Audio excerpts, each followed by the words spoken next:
हमारे जिन किसान भाइयों ने धान की रोपाई कर दी है, वे किसान अब कीटों और रोगों के नियंत्रण के लिए भी तैयार रहें, क्योंकि कीटों की वजह से धान को भारी नुकसान होता है। लेकिन ज्यादातर किसानों को कीट की सही तरह से पहचान नहीं होने के कारण वे इनका समय से नियंत्रण नहीं कर पाते हैं। इसलिए किसान भाई इन कीटों को पहचान कर किस तरह से करें इनका नियंत्रण, इस बारे में विस्तार से जानकारी दे रहे हैं केवीके लखनऊ के वरिष्ठ वैज्ञानिक डॉक्टर दीपक रॉय।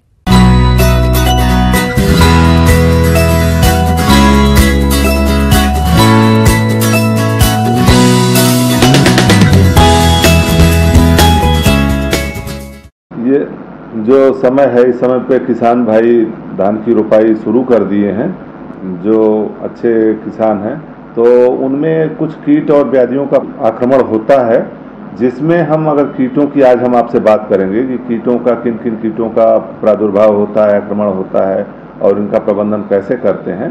तो इसमें मुख्य रूप से यदि हम देखें तो धान में शुरू की अवस्था में जब रोपाई कर लेते हैं तो लगभग 1 महीने के भीतर ही किसान भाई देखेंगे कि उस पे कहीं कहीं पे टुकड़ों में, पैच में जगह जगह से पत्तियां पीली पड़ने लगती हैं या भूरी होने लगती हैं। तो उसको अगर करीब से देखेंगे तो उस पे बारीक कीड़े होते हैं जो कांटेदार होते हैं, जिसको राइस हिस्पा भी कहते हैं, धान का हिस्पा भी कहते हैं। और ये पत्तियों से रस चूस करके उसको अगले हिस्से को सुखा देते हैं, जिससे वृद्धि बाधक होती है पौधे की। और ये शुरुआती अवस्था होती है तो कहीं पे अनइवन देखने को मिलता है, कहीं पे बढ़वार अच्छी होती है, कहीं पे कम होती है। इसके अलावा आगे चल करके जैसे तापमान में बदलाव होता है, हम हापर का भुनगा का प्रकोप देखते हैं। भुनगा कई प्रकार के लगते हैं, सफ़ेद लगता है, भूरा लगता है, पीला लगता है, हरे लगते हैं। इसमें तीनों तरह के भुनगे लगते हैं जो रस चूस करके पौधे को विकृत कर देते हैं और उसमें बालियां नहीं बनती हैं और बढ़ते नहीं। अतः उसका भी प्रबंधन आवश्यक है। तो इसका प्रबंधन आसानी से किया जा सकता है अगर हम किसान भाई इस चीज़ को देखते हैं तो इसके लिए दवा का छिड़काव करके तत्काल प्रबंधन कर सकते हैं। इसके लिए इमिडाक्लोप्रिड का छिड़काव कर सकते हैं। इमिडाक्लोप्रिड 17.8% में कर सकते हैं, जिसकी मात्रा होगी 1 ml 3 लीटर पानी में घोल बना करके। इसके अलावा प्रोफेनोफास 50 EC है, उसका भी यदि हम छिड़काव करते हैं 1 ml प्रति लीटर के हिसाब से तो भी हम प्रबंधन इसका आसानी से कर ले जाते हैं। बढ़वार होने लगती है, पौधा बढ़ने लगता है, तो उस समय पे एक प्रकार का कीट होता है जो तने को छेद करके गोफ में से भीतर जा करके तने को सुखाने लगता है।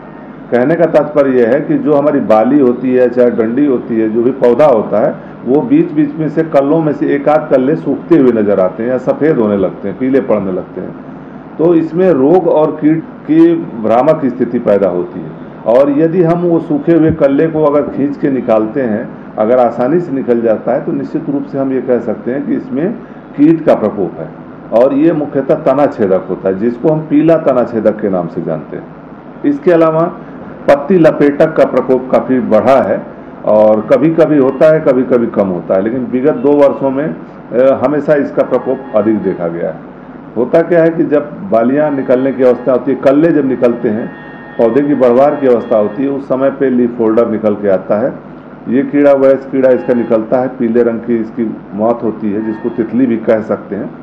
वो अंडे देती है, अंडे से कीड़े निकलते हैं। ये पत्तियों को क्या करते हैं, शुरू के हिस्से को या बीच में भी आपस में लपेट करके उसके भीतर खाना शुरू करते हैं और धीरे धीरे करके पूरे हरे भाग को ख़त्म कर देते हैं। तो इसका प्रत्यक्ष या परोक्ष रूप से अगर कहें तो नुकसान जरूर है उत्पादन पे।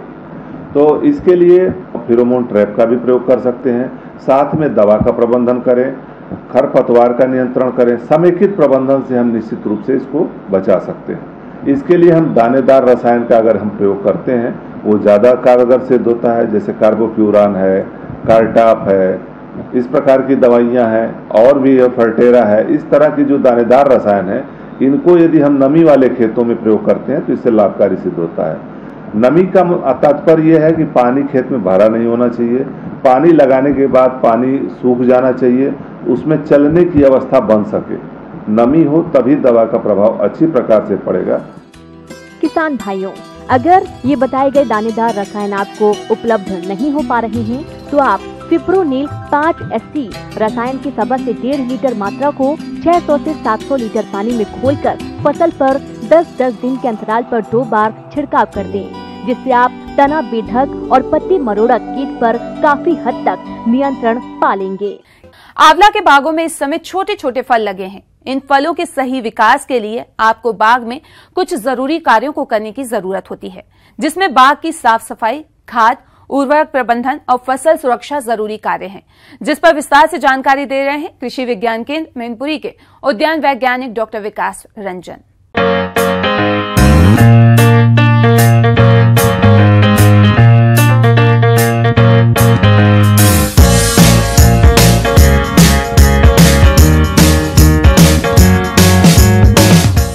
सबसे पहले मैं बात करूंगा, चूंकि इस समय बरसात का मौसम चल रहा है तो बगीचे की साफ़ सफाई का ध्यान रखना विशेष महत्वपूर्ण हो जाता है। जड़ के आसपास का जो इलाका है उसमें किसी भी प्रकार के खरपतवार को ना पनपने दें। उसका निराई गुड़ाई करके तने के आसपास का जो 2-3 मीटर का हिस्सा है उसको चारों तरफ साफ़ सफाई बनाए रखें, जिससे आपका फसल कीड़े मकोड़ों से काफ़ी हद तक मुक्त रहती है। किसान भाइयों, यहाँ दूसरी जो महत्वपूर्ण बात है वो है खाद एवं उर्वरकों का प्रयोग।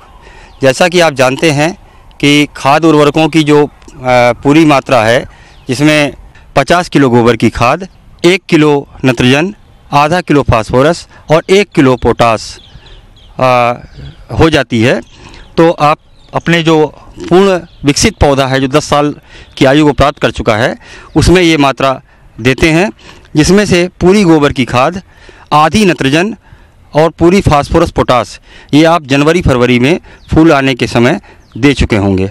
शेष जो मात्रा है वो इस समय आपको देनी है जुलाई और अगस्त में।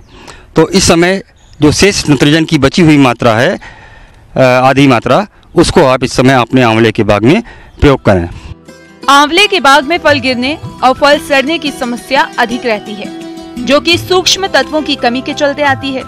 अगर आपके बाग में ऐसी समस्या आती है तो सूक्ष्म तत्वों में बोरान, जिंक और कॉपर सल्फेट का भी इस्तेमाल जरूर करें। इन तत्वों की 100 ग्राम मात्रा जनवरी या फरवरी में ही दी जाती है।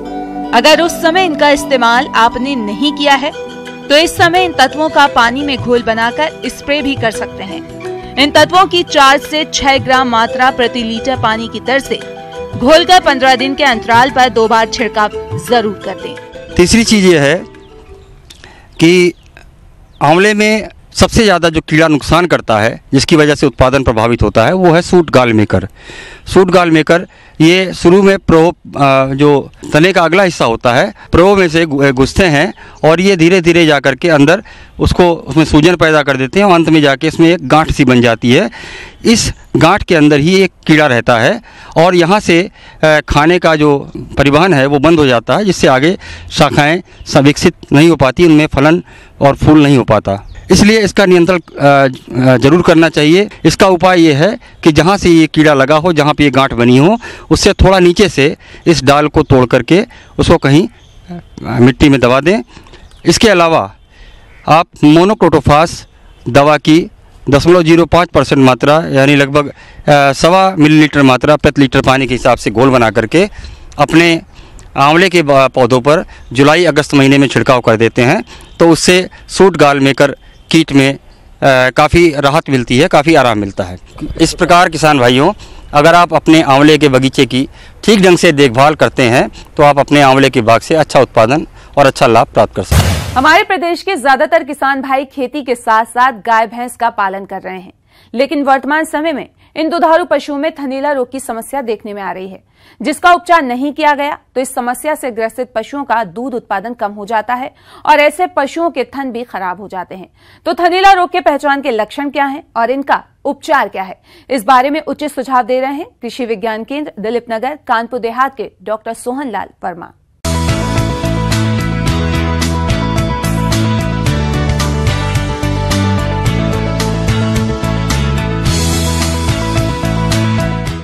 हमारे दुधारू पशुओं में एक थनैला बीमारी बहुत आती है। इस बीमारी से हमारे पशु को जो है जो दुग्ध उत्पादन होता है कम हो जाता है और किसान भाई इसको जो है तरह तरह की झाड़ फूंक कराते हैं गांव में जानकारी न होने की वजह से, जबकि ये बीमारी एक बैक्टीरिया द्वारा होती है। किसान भाइयों, आइए सबसे पहले ये जान लें कि थनैला रोग आखिर है क्या। ये रोग विषाणु के द्वारा होता है।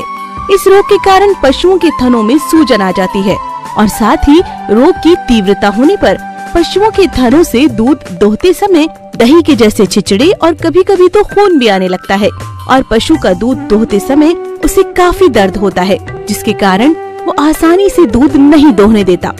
आइए अब जानते हैं कि आखिर ये रोग पशुओं को कैसे होता है और इसे आप कैसे पहचानेंगे। ज़्यादातर जानवर जहाँ दुग्धशाला में बांधा जाता है, अगर वहाँ सफाई कम होती है, गंदगी ज़्यादा रहती है या ज़्यादा दुग्ध उत्पादन वाला पशु अस्वस्थ है, जो उन पशुओं में बीमारी ज़्यादा होती है।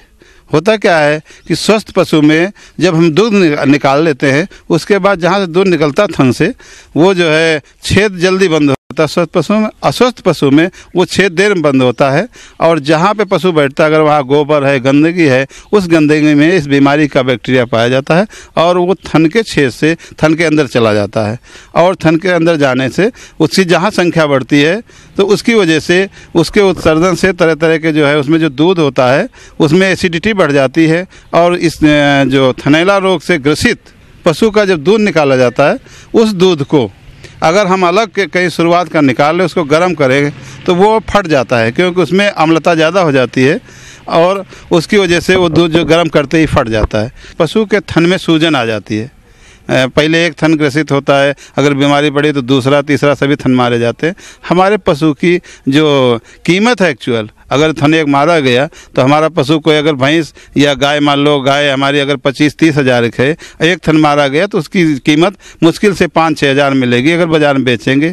और दूसरा नुकसान इससे ये है कि हमारे पशु से जो दूध मिल रहा है, हम जिस उद्देश्य से उसको पाले हैं, हमारा उत्पादन बढ़े, हमें आय ज़्यादा हो, अगर ये रोग हो जाता है तो दुग्ध उत्पादन सीधे डाउन हो जाता है, जिससे हमारे किसान का नुकसान होता है।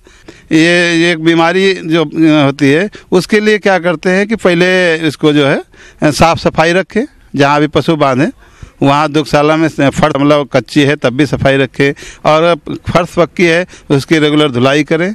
हफ्ते में एक बार चूना डालते रहें, उसमें बुरकाई कर दें चीने की।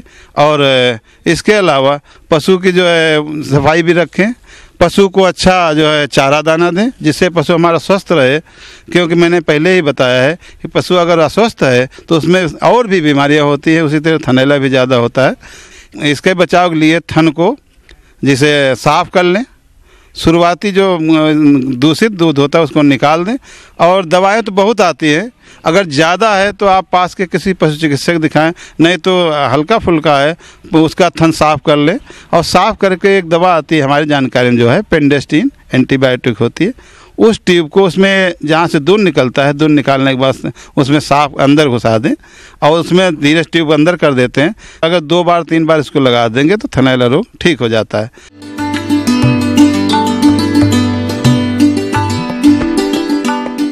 जॉन डियर अन्नदाता हेल्पलाइन निःशुल्क फोन संपर्क सेवा के माध्यम से आपके द्वारा पूछे गए प्रश्नों में से 1 या 2 महत्वपूर्ण प्रश्न हम अपने कार्यक्रम में शामिल करते हैं।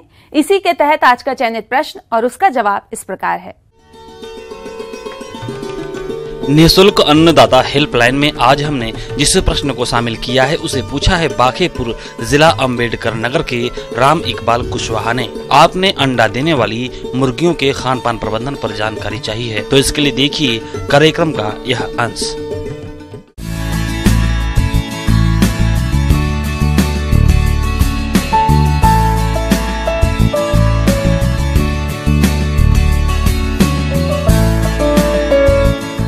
हम सभी जानते हैं कि मुर्गी पालन में चाहे वो ब्रॉयलर का हो या अंडा देने वाली मुर्गियां हो, कुल उत्पादन खर्च का लगभग 70 से 80% हिस्सा केवल आहार प्रबंधन में आता है। जैसा कि हम लोग सभी जानते हैं, अंडा देने वाली मुर्गियां करीब 18 से 22 सप्ताह के आसपास अंडा देने की शुरुआत करते हैं। इसके बाद जैसे जैसे ये 32 से 37वें सप्ताह के आसपास जाते हैं, इनको अंडा देने की जो संख्या होती है ये सबसे अधिक होती है।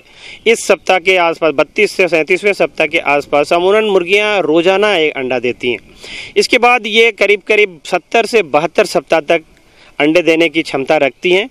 ये अंडे देने की जो अधिकतम आयु है ये किसान के प्रबंधन पर बहुत अधिक निर्भर करता है। किसान भाइयों, हमें मुर्गियों के आहार पर विशेष ध्यान देना चाहिए क्योंकि इनका आहार अच्छा होने से ही आपको अच्छा लाभ प्राप्त होगा। तो आपको प्रति मुर्गी आहार 100 ग्राम के हिसाब से देना चाहिए तथा इसी के साथ आपको विटामिन प्रचुर मात्रा में भी देनी आवश्यक होती है। ऐसे तो अधिकतर किसान भाई अपने मुर्गियों के दाना के लिए अधिकतर अच्छे कंपनियों के दाना पर ही निर्भर रहते हैं, जो कि अच्छे होते हैं। उनके अलग अलग उम्र के हिसाब से, अलग अलग ज़रूरत के हिसाब से उनके दाना का मिश्रण बनाया हुआ रहता है। अभी भी कुछ किसान भाई जिनके क्षेत्र में मकई या अन्य अवयव जो इसमें मिलाए जाते हैं मुर्गियों के दाने में, अगर सस्ते दामों में उपलब्ध रहते हैं तो वो अपने दाना मिश्रण खुद बनाने में भरोसा रखते हैं और ये दाना मिश्रण काफ़ी अच्छा होता है। इससे भी हम जो बाज़ार में अलग अलग कंपनियों के द्वारा अधिक दामों में जो दाने मिश्रण उपलब्ध रहते हैं उसके बराबरी में हम अंडा उत्पादन ले सकते हैं। जो किसान भाई अपने से दाना मिश्रण बनाते हैं उनमें हम उन सबों को ये सलाह देना चाहेंगे जो मुख्य रूप से जो पीली मकई दर्रा है उनको हम 45 से 47% के आसपास रखते हैं। जो सोयाबीन मील है उसे हम 12 से 14% के आसपास रखते हैं। खल्ली में 2 प्रकार की खल्लियाँ आप मिला सकते हैं। एक खल्ली जो मूंगफली की खल्ली होती है उसको तो हम रखेंगे ही लगभग 6 से 8% के आसपास। इसके अलावे अन्य खल्लियाँ जैसे तीसी, तिल, इस खल्ली हैं इनको भी हम 4 से 6% के आसपास रख सकते हैं। इसके अलावे राइस पॉलिश 13 से 15%, व्हीट ब्रान 4 से 5%, फिश मील 6 से 7%, DCP डाई कैल्शियम जो है वो हम 1% रखेंगे। नमक जो साधारण नमक है, खाने की नमक है, ये 0.25% तथा मिनरल मिक्सचर जो अच्छे क्वालिटी का मिनरल मिक्सचर हो इसको हम 1.7% से 2% के आसपास रखते हैं। इन सबों के अलावे जो एक भी और भी महत्वपूर्ण चीज़ें हैं वो है सेल ग्रेट या स्नेल मिक्सचर जिसको हम लोग कहते हैं, वो लगभग 5 से 6% मिलाना आवश्यक होता है। इन सबों के अलावे कुछ किसान इसमें टॉक्सिन बाइंडर, विटामिन्स या अन्य जो प्रोबायोटिक्स होते हैं या प्रीबायोटिक्स होते हैं उन सबों को भी अच्छे उत्पादन और मुर्गियों का स्वास्थ्य अच्छा रखने के लिए मिला सकते हैं। लेयर मुर्गियों में खाना पचाने की क्षमता अधिक होती है, इसलिए आपको इनके आहार को समय से देने की जरूरत होगी। तो आप इनको किस समय पर दाना दें, आइए जानते हैं। इसमें अलग अलग उम्र के अनुसार किसान भाई दाना मिश्रण में प्रोटीन की मात्रा को निर्धारित करें तो अच्छा होता है। तो किसान भाई जो 0 से 6 सप्ताह के आसपास जो दाना हम देंगे जिसको स्टार्टर राशन के रूप में जाना जाता है उसमें 20% के आसपास प्रोटीन की मात्रा रखें और 6 से 12 सप्ताह के आसपास के चूजों को जिनको ग्रोअर राशन दिया जाता है वो 17.5 से 18% के आसपास प्रोटीन की मात्रा रखें। इसके बाद 12 से 15 सप्ताह तक जो कि एक अंडे देने की उम्र के आसपास आने वाला स्थिति होती है उस समय में हम 15 से 16% प्रोटीन की मात्रा रखते हैं। फिर जब प्रोडक्शन स्टार्ट हो जाता है यानी जो मुर्गियां अंडा देनी शुरू कर देती हैं तब हम 16 से 18% के आसपास प्रोटीन की मात्रा रखते हैं। ये आप अंतिम समय तक, अंतिम मतलब आप 72 से 72 सप्ताह तक यही प्रोटीन की मात्रा निर्धारित रखें। इसके अलावा कुछ अन्य बातों पर भी हम आप लोगों का ध्यान दिलाना चाहेंगे। जो किसान भाई दाना अपने से बनाते हैं या खरीद के देते हैं वे चाहते हैं कि दाना का जो खर्च है उसको थोड़ा बहुत हम कम किया जा सके, तो उस स्थिति में वे आसपास में उपलब्ध जो गुणवत्ता युक्त हरा चारा है उन सब को भी थोड़ा थोड़ा मात्रा में हमारे ये जो अंडे देने वाली मुर्गियां हैं उनको दे सकते हैं। अभी के समय में जो गर्मियों का मौसम चल रहा है, जैसे ये गर्मी की हवा बहुत तेज़ी से चलती है, इस स्थिति में जो पानी की कमी मुर्गियों के शरीर में होता है उन सबों को दूर करने के लिए हरा घास का प्रबंधन एक बहुत अच्छा प्रबंधन के रूप में जाना जाता है। इन मौसम में आप देखेंगे कुछ मुर्गियाँ दिन में खाना कम खाती हैं, तो आप दिन के बजाय विशेष करके गर्मी के मौसम में दिन जो गर्मी का समय होता है जैसे 12 बजे से 2 बजे 4 बजे तक के समय में आप खाना के बर्तनों को हटा भी सकते हैं और इसके बदले में आप रात के खाने में ज़्यादा ध्यान दें। कुछ किसान भाई रात को बत्ती बंद भी करते हैं, तो इस स्थिति में आप रात को बत्ती बंद मत करें और रात में जो दिन का खाना आप भरपाई नहीं कर पा रहे हैं उस खाने को रात में भी दे सकते हैं। इससे हम गर्मी के प्रभाव को थोड़ा कम कर सकते हैं।